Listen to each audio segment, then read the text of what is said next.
সবার প্রথমে এই ভিডিওটা তোমরা আগে দেখো। আজকে আমি খেয়ে নিয়েছিলাম সাপের মাংস। না না না না দিদি, তুমি কি খাইছো? কি খাইছো বললা? আজকে আমি খেয়ে নিয়েছিলাম সাপের মাংস। সাপের মাংস স্বাদটা কেমন পাইলা তুমি? আর সাপের মাংসের স্বাদটা ছিল অসাধারণ। কিন্তু মালটা তুমি পাইছো কোথায়? আজকে সকালবেলা যখন ঘুম থেকে উঠলাম দেখি উঠানে একটা সাপ ঘোরাঘুরি করছে। বিশ্বাস করো, ভুল করে ঢুকে বসে। জানতো না যে এরকম সাপ ঠেকো মানুষ এই বাড়িতে থাকে। যদি জানতো তাহলে জীবনে এই বাড়িতে ঢুকতো না। তাকে ধরার চেষ্টা করছিলাম কিন্তু ধরতে পারলাম না। তারপর অনেক কষ্ট করে যখন সাপটাকে ধরলাম, ধরে দেখলাম অনেকটাই ছোট। তো ছোট তো কি হয়েছে, আজকে আমি এটাকেই খাবো। দিদি ছোট নিয়ে কোনো প্রবলেম নেই। तो साला बहुत नीच आदमी रहे। মানে সাপ ছোট নিয়ে কোনো প্রবলেম নেই, যেরকমই হোক খাবে।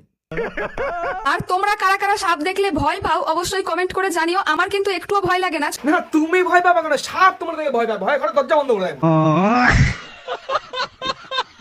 ছোটবেলা থেকেই আমার সাপ নিয়ে খেলতে খুবই ভালো লাগে। আর আমার সাপ দেখলেই ভয় গার ফাটে। নিচে তোমাদের ফলো বাটনটা দেখতে পাচ্ছ না? আঙুলে কি ব্যথা? ওটা ক্লিক করো, ওটা ক্লিক করো, একটা লাইকটা করে দাও, করে দিছো। আমি কথা যে তোমার বাড়িতে সাপের মাংস পাঠানোর দায়িত্ব আমার। দিদি রান্না বসাও। আর আজকে তো আমি খেয়েই নেবো। হ্যাঁ গেলো।